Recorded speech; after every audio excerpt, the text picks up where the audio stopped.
The issue is we just don't have a strategy. Sri Lanka doesn't have a strategy. Sri Lanka tourism doesn't have a strategy. And I blame the industry, very frankly, because politicians, the minister comes and goes. They know their time is limited.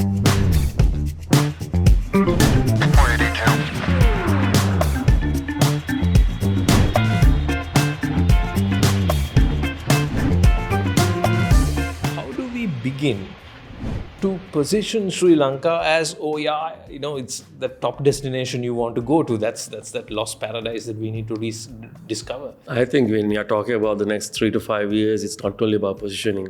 The issue is we just don't have a strategy. Right. Sri Lanka doesn't have a strategy. Sri Lanka tourism doesn't have a strategy. And I blame the industry, very frankly, because politicians, the minister comes and goes. They know their time is limited. So it's a function of the system we have as well, because with the minister, people change as well. So you can't execute something on a long-term basis.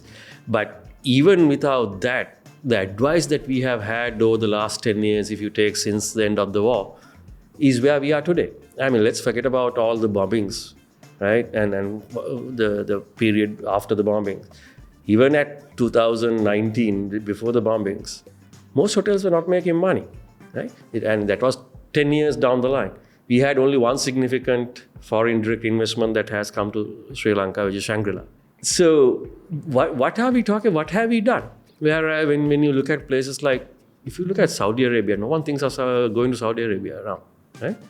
They are spending billions of money, and they have kind of bought in all the consultants in the world, like the McKinseys, BCGs of the world, to create a strategy. And they want to attract 130 million tourists by 2030, which we are talking about 7 years. Right?